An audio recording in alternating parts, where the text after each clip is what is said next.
Hi everyone and welcome to my channel. My name's Maggie Gomez and today I will be sharing 5 tips on how to get your finances in order. First of all, start with why.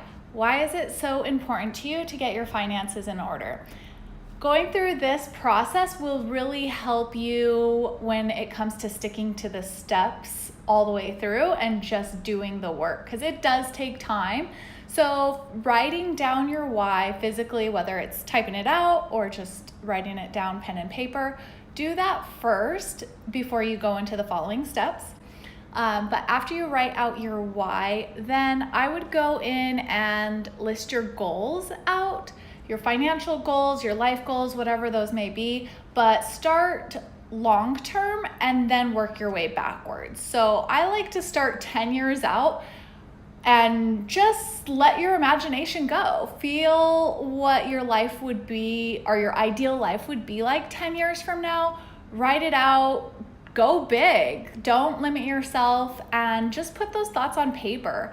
And then from there, it's you could break this down as much as you'd like. I like to go just a year out and 6 months and 90 days, 30 days, and a week. So I like to get really rewind this and really list it out, because those small steps are what it takes to have the life you want 10 years from now.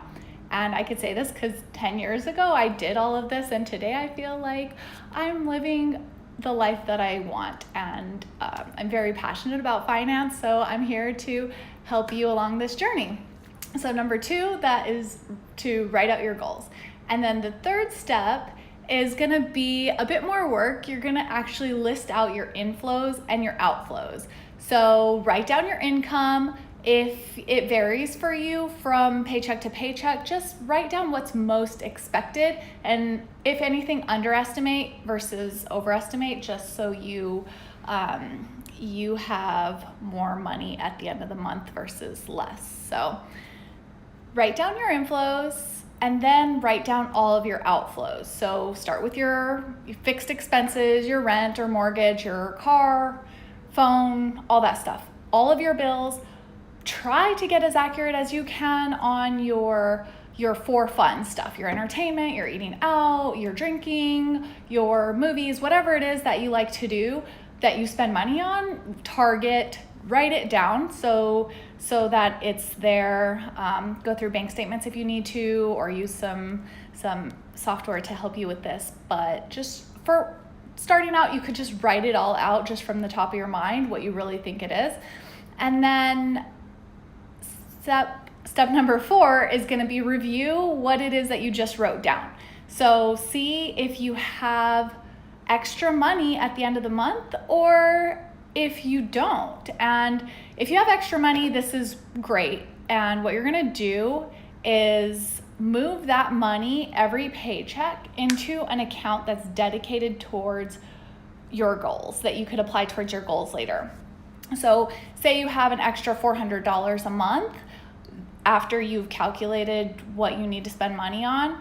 When you get your paycheck, immediately, say you get paid every 2 weeks, then take half of that, so take $200 and just immediately move it before you do anything. This is the pay yourself first, right?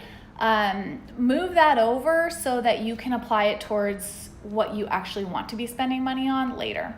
And if you don't have a surplus, so if you're in the red, then I'm gonna come up with another video for you on how to increase your income, decrease your expenses, or a combination of both, because that is a lot of what is going to drive your success in your long-term financial plan. Just figuring out your expenses and having that be a good balance with your spending, and that is coming soon. So that's number 4, review what you're working with and set the money aside so that you could dedicate it towards your goals. And number 5, lastly, you're gonna do a values check.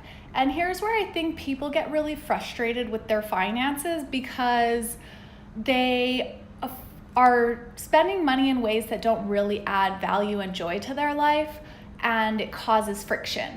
So that's why going through these steps really helps you to, one, see what's important, see where your money's going, see if you have extra money, and then work towards those goals. But doing a values check lets you make sure that you're spending in line with your values. I think I just repeated myself, but that's the whole point of it. So when you're spending money, it's adding value to your life versus not. So it's pretty simple, and I really like doing this type of stuff. Some people dread it, but if you just take a positive viewpoint on it, it's gonna be really actually pretty fun. So I think you could do all these 5 steps in an hour, maybe 10 minutes for the first one, 10 minutes for the second, 20 minutes for the third, and another 10 and 10. I think that's about an hour.